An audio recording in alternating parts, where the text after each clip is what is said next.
هرگز نمی سوزد، ابدی است.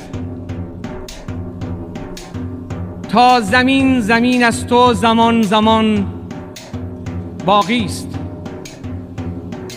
آتش توهین و تحریف حریف حقیقت نخواهد شد.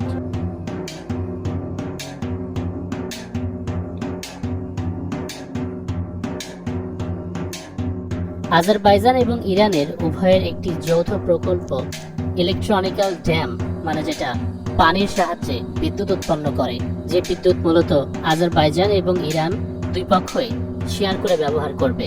তাদের এই প্রজেক্টের উদ্বোধনের জন্যই মূলত ইরানের প্রেসিডেন্ট ইব্রাহিম রাইসি এবং ইরানের foreign minister Hossein Amir Abdollahian এবং আরো কিছু গুরুত্বপূর্ণ ব্যক্তিত্ব প্রেসিডেন্টের সাথে আজারবাইজানে সফরে গিয়েছিলেন। সফর থেকে ফেরার সময় 3টি হেলিকপ্টারের একটি নিয়ন্ত্রণ হারিয়ে বিধ্বস্ত হয়, যার মধ্যে মোস্ট ইম্পর্টেন্ট দুইজন ব্যক্তিত্ব রাষ্ট্রপতি ইব্রাহিম রাইসি এবং পররাষ্ট্রমন্ত্রী হুসেইন আমির আবদুল্লাহিয়ান। তারা দুজন একই সাথে একই হেলিকপ্টারে থাকায় উভয় শহীদ হয়ে যান।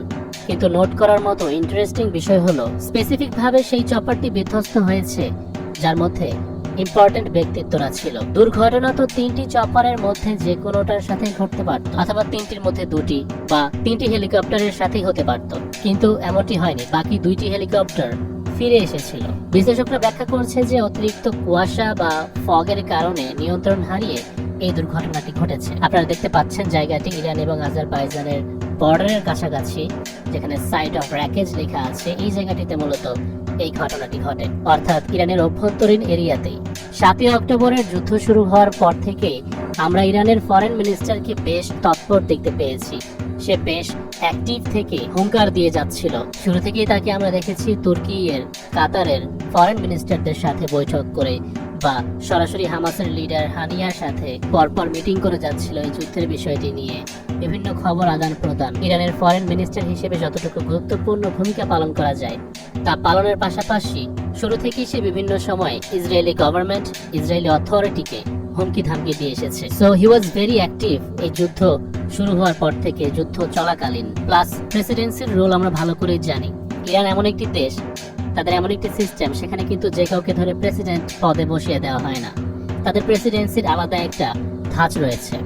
তাদের প্রেসিডেন্টরা সবসময় চায় তাদের সুপ্রিম লিডার ধর্মগুরুকে অনুসরণ করে একটা সময় সেই ধর্মগুরুর আয়াতুল্লাহ বা সুপ্রিম লিডারের অবস্থানে পৌঁছাতে। যেভাবে আলী খামেনিকে রুহুল্লাহ খামেনি সুপ্রিম লিডার বানিয়ে দিয়ে গিয়েছিলেন, এবং সেটি তাদের যোগ্যতাকে যাচাই করে এই স্থান তাদেরকে দেওয়া হয়। সে কতটুকু ধর্মপ্রাণ, তার মধ্যে ধর্মের কতটুকু অবশিষ্ট আছে, ইসলামের জন্য সে কতটুকু করতে পারবে সে বিষয়ে বিবেচনা করে। যেমন একটা সময় আলী খামেনি প্রেসিডেন্ট ছিলেন, প্রেসিডেন্ট থেকে আয়াতুল্লাহ হয়েছেন, ঠিক একইভাবে ইব্রাহিম রাইসিও সেই যোগ্যতা লাভ করতেন। তো এনারা হচ্ছেন কি পিপল, এনারা মোস্ট ইম্পর্টেন্ট রেসপেক্টেড পার্সন, ইরানের জনসাধারণের কাছে সবচেয়ে সম্মানিত। সেজন্যই সেখানে মূলত তাদেরকে তাদের জন্য রাহাবার শব্দটি ব্যবহার করা হয়। পরবর্তী আয়াতুল্লাহ ধর্মীয় গুরু বা সুপ্রিম লিডার হয়তো তিনি হতেন যদি তিনি আজকে আমাদের মাঝে থাকতেন। এটা আমাদেরকে মনে রাখতে হবে যে মিডল ইস্টে সিআইএ এবং মোসাদের অনেক প্রভাব আছে।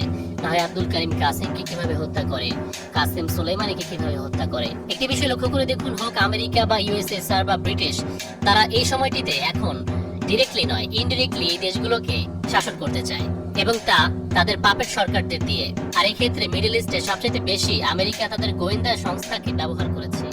1958 সনে ইরাকি রেভলিউশন আসার পর আব্দুল করিম আল কাসিম নামক একজন মিলিটারি অফিসার এবং ন্যাশনালিস্ট সেখানে ক্ষমতায় আসে। ব্রিটিশ আমেরিকা তখন কুয়েত থেকে প্রচুর পরিমাণে তেল আমদানি করছিল, যে কুয়েতের বর্ডার ইরাকের সাথে ঘেঁষা। কোল্ড ওয়ার তখনও চলমান। আব্দুল করিম কাসিম সোভিয়েত ইউনিয়নের সাথে মিত্রতা করে কুয়েতে ইনভেনশন নেওয়ার প্রস্তুতি নিচ্ছিল। তখন ইউনাইটেড স্টেটস অফ আমেরিকা সেটি পছন্দ হয়নি। তারা তাদের গোয়েন্দা বাহিনী দিয়ে আব্দুল করিম কাসিমকে ক্ষমতা থেকে উৎখাত করে তারপর সেই গোয়েন্দা দিয়েই তাকে অ্যাসাসিনেট বা গুপ্ত হত্যা করেছিল।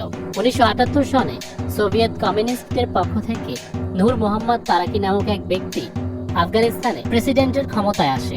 নূর মোহাম্মদ তারাকিকে তাদেরই ফরেন মিনিস্টার হাফিজুল্লাহ আমিনকে দিয়ে হত্যা করা হয় এবং ক্ষমতা হাফিজুল্লাহ তার নিজের হাতে নিয়ে নেয়। হাফিজুল্লাহ আমিন গোপনে সিআইএর একজন এজেন্ট ছিল অথবা সিআইএ এর এজেন্টদের সাথে তার মিত্রতা ছিল। ঘটনাগুলো এজন্যই বলছে যেন বুঝতে পারেন মোসাদের এবং সিআইএ এর এজেন্টদের মিডল ইস্টে কতটা পরিমাণে প্রভাব রয়েছে। কোন একটা দেশের ফরেন মিনিস্টারকে দিয়ে তাদেরই রাষ্ট্রপতিকে হত্যা করে ফেলা কি ভয়ঙ্কর ব্যাপার। আপনি যদি মিডল ইস্টের কোনো পলিটিশিয়ান হন তাহলে কি পরিমাণে এই গোয়েন্দা সংস্থার নজর আপনার উপর থাকবে তা আপনি ভাবতেও পারবেন না।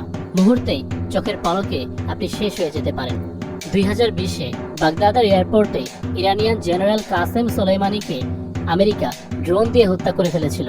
এরপর ইরানের অভ্যন্তরে ঢুকে তাদেরই মাইক্রো কারের মধ্যে ওয়েপেন ফিট করে এসেছিল মোসাদের গোয়েন্দা। এরপর বলা হয় স্যাটেলাইট এবং রিমোট কন্ট্রোল ব্যবহার করে মহসিন ফাকির জাদে নামক ইরানের টপ নিউক্লিয়ার সায়েন্টিস্টকে 1000 কিলোমিটার দূর থেকে ফায়ার করে হত্যা করেছিল।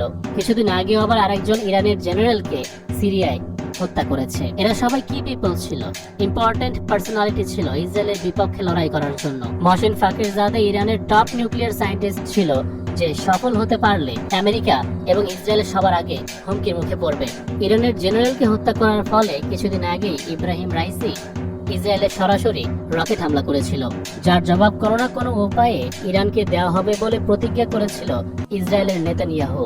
হ্যাঁ, ইরানের উপর ছোটখাটো ড্রোন হামলা করেছিল, তবে এটা নিয়ে বেশিরভাগ হাসাহাসি হয়েছে ইসরায়েলকে নিয়ে। কিন্তু ইসরায়েল ছোটখাটো এমন একটি হামলা করে নিজেদেরকে হাসাহাসির পাত্রে পরিণত করবে এমনটা তো ভাবা বোকামি। তাদের প্ল্যান হয়তো এর চেয়েও গভীর ছিল। এখন আপনার মনে প্রশ্ন থাকতে পারে যে বিমান দুর্ঘটনা ঘটিয়ে কাউকে হত্যা করবে ইসরায়েল, এটা কি আসলেও সম্ভব? 2001 সালে যখন আমেরিকায় 9/11 এর ঘটনা ঘটে তখন বেভারলি এগার্ট নামক একজন লয়ার তার হাজবেন্ডকে এই ঘটনায় হারিয়েছিল। মানে সেদিনকার এই দুর্ঘটনায় তার হাজবেন্ড মারা গিয়েছিল। এই ঘটনার সুষ্ঠু তদন্তের জন্য সে মিডিয়ার মধ্যে অ্যাক্টিভ হয়ে উঠেছিল। 9/11 এর ভিকটিম পরিবারদের পক্ষ থেকে সে একজন অ্যাডভোকেট হিসেবে দাঁড়িয়েছিল এবং আপনি দেখতে পাচ্ছেন প্রেসিডেন্ট বারাক ওবামার সাথেও এখানে সে সাক্ষাৎ করেছে এই বিষয়টি নিয়ে আলোচনা করতে। কারণ জর্জ বুশের 9/11 কমিশন যে তদন্ত যে রিপোর্ট দিয়েছিল তাতে সাধারণ জনগণ কেউই বিশ্বাস করছিল না। মানে অফিসিয়াল স্টোরি যে স্টোরি বলে মুসলিমরা এই ঘটনা ঘটিয়েছে। এই দুর্ঘটনাকে কেন্দ্র করে ভিকটিমের পরিবারদেরকে সরকার পক্ষ থেকে ফান্ড বা তাদেরকে অর্থায়নও করা হয়েছিল, যা এই মহিলা সহ আরো অসংখ্য পরিবার রিজেক্ট করে দেয়। তাদের দাবি একটাই ছিল সুষ্ঠু তদন্ত। এক পর্যায়ে এই মহিলা অ্যাডভোকেট আমেরিকা এবং সৌদির বিরুদ্ধে কোর্টে লসুট করেছিল, মানে এই দুই দেশের ওপর কেস করে দেয় আর কি। যার পরবর্তীতে অস্বাভাবিকভাবে আমরা দেখতে পাই বাফেলোতে ট্রাভেল করার সময় বেভারলির প্লেন ক্র্যাশে মৃত্যু হয়ে যায়। ঘটনাটি আমাদের কাছে কাকতালীয় মনে হতেই পারে যতক্ষণ না পর্যন্ত আমরা আরেকজন লয়ার মাইকেল এইচ ডরেনের সেম ওয়েতে সেম ভাবে মৃত্যু হতে দেখি, তাও আবার সেই একই সনে 2009। ডরেন নিজেও 9/11 এর ভিকটিমদের পক্ষে দাঁড়িয়ে আমেরিকার বিরুদ্ধে কেস লড়ার জন্য দাঁড়িয়েছিল। তার মৃত্যুর খবরের ক্লিপ হচ্ছে এটি। We're also closely following a developing story from Ohio tonight. A small plane registered to a Buffalo attorney has crashed near Cleveland, and there are no survivors. Report. According to the FAA, that Cirrus SR-22 plane was registered to Michael Doran, who is an attorney in Buffalo with the law firm Doran and Murphy. News 4 legal analyst Terry Connors says that Michael Doran is the kind of attorney that everyone respects. Doran was involved in many cases involving railroads. According to authorities in Ohio, it was raining and there was low visibility at the time of the crash. Reporting live in the newsroom, Michelle McClintock, News 4 at 11. SR-22 নামক একটি বিমান নিয়ে সে আকাশে উড়ান দিয়েছিল। হঠাৎ বৃষ্টির কারণে নাকি বিমানটি ক্র্যাশ করে। আবার কাকতালীয়ভাবে এট দ্য সেম টাইম যখন এদেরকে মারার প্রয়োজন ছিল, মানে 9/11 কমিশনের অফিসিয়াল রিপোর্ট করার পূর্বে। যাই হোক, এদের কাছে কি এমন কোনো টেকনোলজি আছে যার মাধ্যমে কমার্শিয়াল এয়ারপ্লেন থেকে শুরু করে প্রাইভেট প্লেন এবং হেলিকপ্টার পর্যন্ত ওরা চাইলেই মাঝ আকাশে বিকল করে দিতে পারে কোনো টার্গেটেড ব্যক্তিকে হত্যা করার জন্য? বলা যায় এটা তো মোসাদের এবং আমেরিকান এজেন্সির পুরনো ফ্যাশন, এয়ারপ্লেনের মাধ্যমে অ্যাসাসিনেট করে সেটিকে অ্যাক্সিডেন্ট বলে চালিয়ে দেয়া। ইব্রাহিম রাইসির মতো গুরুত্বপূর্ণ ব্যক্তিকে হত্যা করার জন্য এরকম কৌশল তারা অবলম্বন করতেই পারে। আমার কাছে এটা পরিকল্পিত হত্যাকাণ্ডই মনে হচ্ছে। মাইকেল এইচ ডরেনের প্লেন ক্র্যাশের সম্পর্কে এই নিউজটিতে বলা হচ্ছে যে সে ক্র্যাশের আগে কিছুই দেখতে পাচ্ছিল না। ঠিক একইভাবে যেমন ইব্রাহিম রাইসির হেলিকপ্টার ক্র্যাশের জন্য কুয়াশা বা ফগকে দায়ী করা হচ্ছে, হঠাৎ আবহাওয়ার পরিবর্তনকে দায়ী করা হচ্ছে। আবহাওয়া পরিবর্তনের কারণে স্পেসিফিকলি সেই হেলিকপ্টারটি ক্র্যাশ করলো যার ভেতরে প্রেসিডেন্ট এবং ফরেন মিনিস্টার ছিলেন। এমনটা ওরা কিভাবে করেছে তা নির্দিষ্টভাবে আমাদের জানা না থাকলেও আমরা এতটুকু জানি যে আগেও ওরা এমন ঘটনা ঘটিয়েছে। এটাই কি ছিল তাহলে 7ই অক্টোবর প্রক্সি দিয়ে এবং 13ই এপ্রিল সরাসরি ইসরায়েলের উপর হামলা করার জবাব? কোরআনকে অবমাননা করলে জাতিসংঘে দাঁড়িয়ে বুক ফুলিয়ে কোরআন হাতে নিয়ে হুঙ্কার দেওয়া ব্যক্তিটি, যে ব্যক্তি বলেছিল কোরআন কখনোই আগুনে পোড়ানো বা বিকৃত করা সম্ভব না যতদিন পর্যন্ত এই দুনিয়া বিশ্বজগতে টিকে আছে। গাজায় ইসরায়েলের গণহত্যা চলাকালীন যে ব্যক্তিটি সমস্ত রাগ, ক্ষোভ, যুদ্ধ ভুলে গিয়ে সৌদিতে ছুটে গিয়েছিল সৌদির বাদশার সাথে এ বিষয়ে সমাধান বের করার জন্য, প্রস্তাব দিয়েছিল ইসরায়েলের বিপক্ষে ইরানের বন্ধু হয়ে সহায়তা করতে। প্রক্সির মাধ্যমে এতদিন যাবৎ ফিলিস্তিনিদের পক্ষে যুদ্ধ করে আসা ইব্রাহিম রাইসি, হোক সেটা অ্যাসাসিনেশন বা দুর্ঘটনার কারণে, আমাদের মাঝে তিনি আর নেই। চিন্তা করি না এ কারণেই, কেননা ইরানের প্রতিটা মানুষের মধ্যে ফিলিস্তিনের জন্য ভালোবাসা আছে, রয়েছে ইসরায়েলের জন্য পাহাড় পরিমাণ ঘৃণা। এরাই তো স্লোগান শুরু করেছিল আল মাওতুল আমেরিকা, আল মাওতুল ইসরায়েল, আমেরিকা এবং ইসরায়েলের মৃত্যু।